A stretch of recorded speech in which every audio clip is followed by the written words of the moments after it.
What does it mean to be 1% better? Exponential growth. Compounding appreciation in your personal development, because every 1% builds on the previous one. And here's what you need to keep in mind to achieve that. Your day begins again at 7 p.m. We don't want to hear about this hit the couch for 4 hours behavior, okay? Not here in the Alux community. Not when we're building an empire together. By 7 p.m., your work responsibilities should be done. If you've got a family, that's when your time with them will start. If you don't, then this is your time with yourself. It's a whole new phase of your day, and you should be treating it that way. Don't rot away on the couch for those 4 hours and then wonder why you aren't any closer to your goals today than you were last year. And before we dig into this one, we want to let you know that this is the kind of stuff we talk about on the Alux app often. Insightful and actionable advice and guidance designed to get you to your goals. And stick around until the end for a special gift from us to you, a gift that might just change the way you live your life if you put it to good use. And next week, we're going to talk about how you can win the morning, so make sure you're back for that. Today it's 7 p.m., and you've got 4 more hours to win the day. You can pack a lot into that time. So let's do it. Here are 15 things to do after 7 p.m. that will make you 1% better. Number 1, stay away from comfort and relaxation. You think you want to relax, but you don't. Your mind and body don't want to completely shut off yet. You're still riding on the adrenaline of your day, and hitting the couch isn't going to get rid of that. The tiredness you're feeling is from moving too fast, being overstimulated by traffic, lots of people, lots of noise, the busyness of your day. What your mind and body actually want is just to slow down. You should be doing something slow, productive, and easily achievable, like making dinner. Don't even change out of your work clothes yet. I know you're going to be shaking your fist at us for this one, but trust us, okay? Unless they're filthy, leave them on for now. The moment you change out of your work clothes, any hope of being productive for the next few hours kind of floats away, doesn't it? So hit the kitchen, put your apron on, and cook yourself some dinner tonight, and prep your breakfast and lunch for the next day while listening to a podcast or a book. Slow down, but do something where you can still see some results. And while you're at it, number 2, make eating dinner an event, not a mindless activity. You've got 2 choices here, and we're going to give you the very different results of both of them. So the most common one we see people do is they eat their dinner on the couch in front of the TV. And here are the results of that. You're more likely to pick up weight because you're distracted and eating mindlessly, so you're not paying attention to when your body gives you a full signal.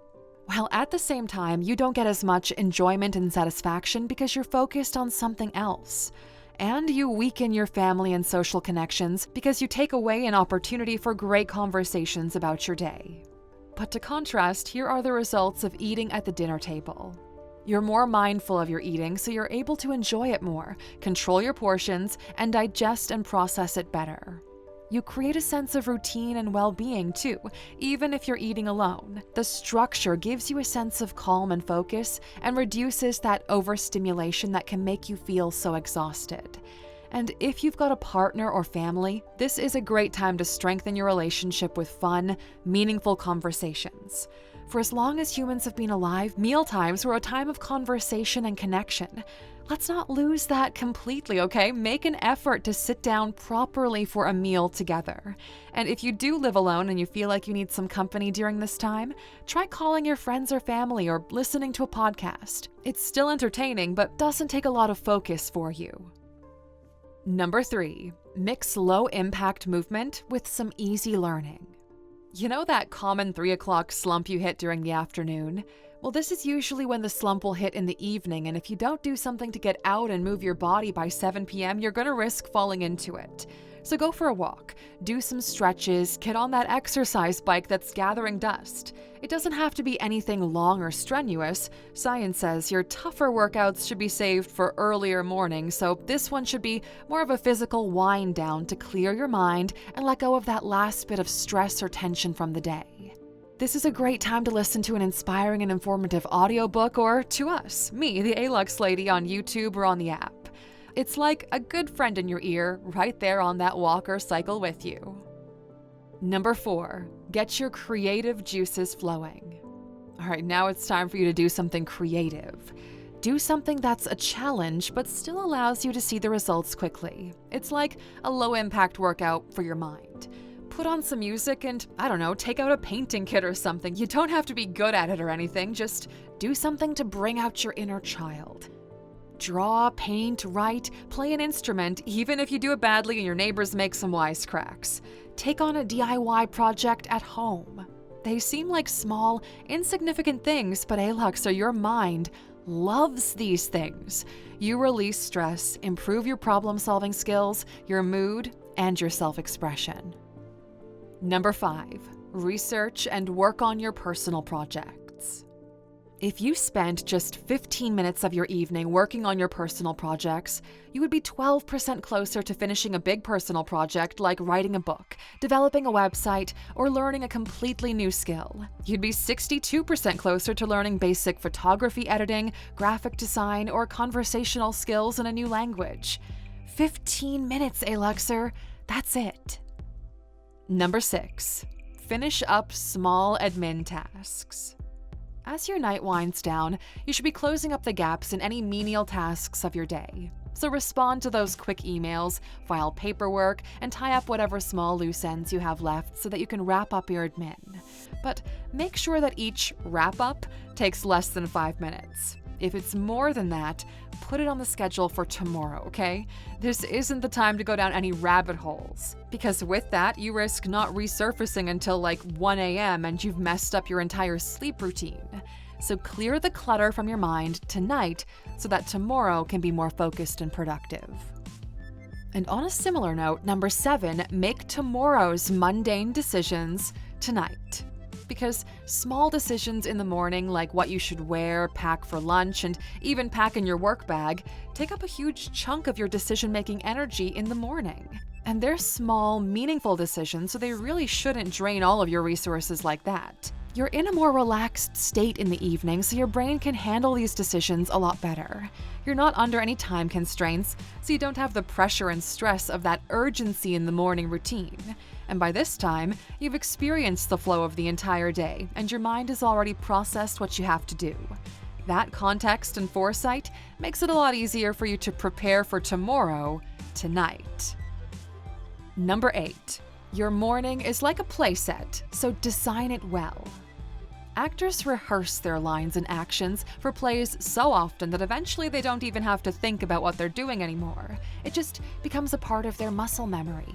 That deeper part of your brain is a lot more reliable on following through on things than you are, so you need to set the stage for your brain to act out your morning play, and that happens before bed. Everything has to have a logical flow for you to move through that play without even thinking. Your gym clothes need to be next to your bed so that when you wake up, the first thing you do is put on your gym kit. Your water bottle should also be right there so you're ready to chug and wake yourself up the moment your alarm goes off. Your gym bag and shoes should be by the front door. Your breakfast should be ready to grab and go. Map out your morning in 5 steps tonight so that when you get up tomorrow, you're up and at 'em without any fuss or stress. Number 9, shake off the day. Listen, friends, there are some worrying stories from celebrities talking about their hygiene habits, and we're just not here for that, okay? Hygiene is not one of those modern world comforts that we need to abandon to get more in touch with our natural animal state. You need to be cleaning yourself at night, okay? You've had a long day collecting sweat, dirt, allergens, pollutants in your skin and hair. Now, why would you want to get into a bed for the next 8 hours and roll around in all of that? Please, okay, take a shower. Better yet, take a bath. You can put on your favorite show or audiobook and have a listen while you're in there. It relaxes your muscles, lowers your stress level, and signals to your body that it's time to wind down. And this does wonders for your sleep hygiene. Number 10, time your entertainment with an activity. Now, of course, you do deserve some entertainment for the evening. Looking forward to watching your favorite show when you get home is one of those simple things that can get you excited about your day. And look, okay, I know it's tempting to spend the rest of your night on the couch in front of the TV and drag yourself to bed after falling asleep. So this step is going to be the toughest one. But it's your day. You deserve some fun and entertainment too. But it doesn't have to be a mind-numbing hole that sucks you in. So you need a way to enjoy it while holding on to some sort of control. And you can do this by doing a chore or activity while you're watching your show. Nobody likes folding laundry, right? So fold your laundry while watching your favorite series. Maybe you need to organize items. Well, you can do that on the couch. Try to pair up an activity with your entertainment so you get more value out of your time. Number 11, check your bank account and diarize your transactions. So for this phase of your evening, you're going to need a notebook. Just something easy and low pressure for you to plan and write in. Every evening, you need to check your bank account balance and write down your transactions. Investor and CEO of Contrarian Thinking, a wealth education company, recently told a story about her mentor, David Osborne. David is an investor and an author, and he told her, "Money is a cruel mistress. If you don't pay attention to her, she'll leave you for someone else. Follow, look at her, pay attention, and she'll grow." So all this to say you can't ignore your bank account. Look at it every single day, your spendings and your savings, and think about growing both. 1 year from now, you will be richer, but use this time to give her some attention. Number 12, reflect on the day. Because you're already in reflection mode, right? This is the time to reflect on your day as a whole. It doesn't have to be an essay or anything. You can make bullet point notes about what went well, what you enjoyed, and what didn't go well. You can keep this small journal on your nightstand and do a little brain dump before laying down each night. Chances are your mind will be less restless, and you might even find yourself drifting off to sleep faster as a result. And while you're at it, number 13, write down your goals for tomorrow. In the same book, you can write down some of your goals for tomorrow, the small admin tasks, like the cleaning you want to get in, the work you want to wrap up. If the future task will take more than 30 minutes, write it down. Prioritize the things that are most important to you, and if you've got the time and energy, write down why. Writing that down gives you more motivation to do the harder or more time-consuming things. Without the why, you make it easier to push that task aside when you have to do it the next day because it's too time-consuming. You have to remind yourself why it's important. Through that, you'll also see the things that aren't that important, and you can move around your priority list to match.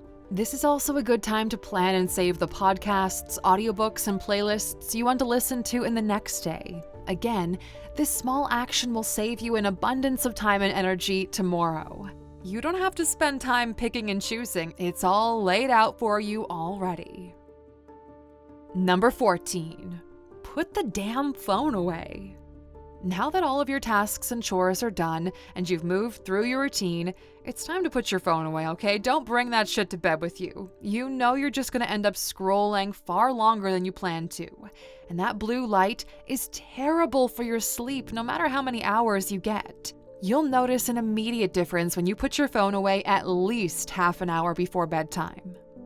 And number 15, do a closing shift. If you've ever worked retail, then you'll recognize the concept of a closing shift. This is the shift that puts everything back to where it belongs, straightens up the shelves, and closes the place down for the night. So do that with your place too. A closing shift wraps up your day and gets it ready for the you that's going to be doing the opening shift in the morning. Always do future you a favor when you can. And since you stuck with us until the very end, you're getting a bonus. And today's bonus, number 16, is picture tomorrow's success.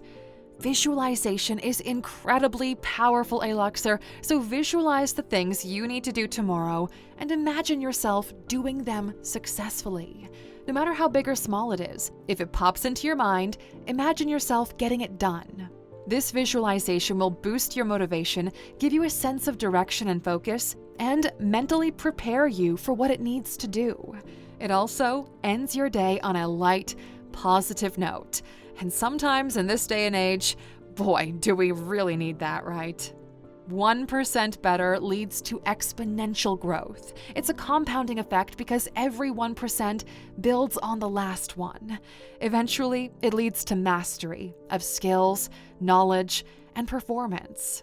And these 15, now 16 things will help you get there, but we have one more thing that will help you get there. We told you that if you stuck around until the very end, there would be a special gift. And we're going to make good on that promise, don't you worry. If you download the Alux app and scan the QR code on screen, you'll get free access to our collection of lessons called 21 Small Habits for a Large Life. Many people never level up in life because they get overwhelmed with all of the things they believe they need to change in order to reach their goals. They quit before they even start. But that's because they're mistaken on what's required and how simple it can actually be. So this 21-day pack, it highlights how very small habitual changes will compound over time to create an incredibly happy, fulfilling, and purposeful life. Each session is centered around a specific, realistic goal, and through the use of psychology and neuroscience, we break down how each of these 21 small habits will help you to make these goals a reality and expand on your life satisfaction. If you haven't already, give it a try by going to Alux.com/app.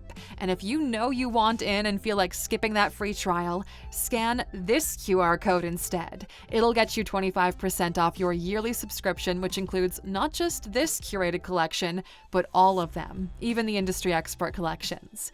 That's it from us today, Aluxer. We hope you enjoyed this one. We'll see you back here next time. Until then, take care.